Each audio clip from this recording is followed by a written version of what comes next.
మహబూబాబాద్ జిల్లా డోర్నకల్ మండలంలోని సీతారామ ప్రాజెక్టులో భాగంగా లిఫ్ట్ ఇరిగేషన్ ని పరిశీలించారు. రాష్ట్ర రెవెన్యూ శాఖ మంత్రి పొంగులేటి శ్రీనివాసరెడ్డి అనంతరం మీడియాతో మాట్లాడుతూ గత ప్రభుత్వం ధనార్జన ధ్యేయంగా ప్రాజెక్టు పనులను నిర్లక్ష్యం చేసిందన్నారు.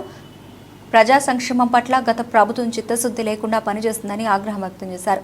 నిరుద్యోగుల పట్ల రేవంత్ ప్రభుత్వం చిత్తశుద్ధితో పనిచేస్తుందని, ప్రజా ప్రభుత్వం వచ్చిన 6 నెలల్లోనే 30,000 ఉద్యోగాలను ఇచ్చిందని అన్నారు. సీతారామ ప్రాజెక్టు ద్వారా 100 ఎకరాలకు సాగునీరు అందుతుందని చెప్పారు. ప్రాజెక్టు పనులను త్వరితగతిన పూర్తి చేయనున్నట్లు తెలిపారు.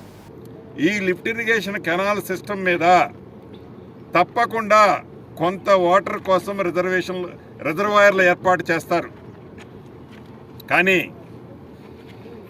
గత ప్రభుత్వ పెద్దలు ఆ విషయాన్ని విస్మరించి కేవలం కాలువ తవ్వితే సరిపోతుంది, నీటిని నిల్వ చేయాలని ఆలోచన కూడా రాకపోవటం చాలా దురదృష్టకరం.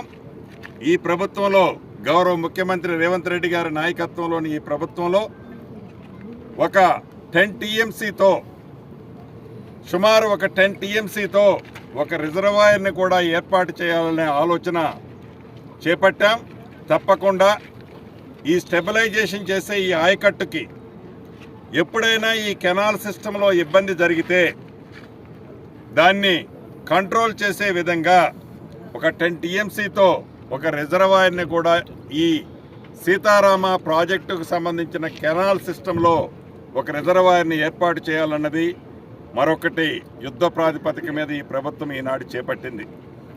రైతుల పక్షపాతిగా గౌరవ ముఖ్యమంత్రి రేవంత్ రెడ్డి గారు ఏదైతే రైతులకు ఇచ్చిన అన్ని వరాలతో పాటు రైతన్నలకి 2 లక్షల రూపాయల రుణమాఫీ చేస్తామని చెప్పి, అది కూడా విడతల వారీ కాకుండా ఒకేసారి చేస్తామని చెప్పి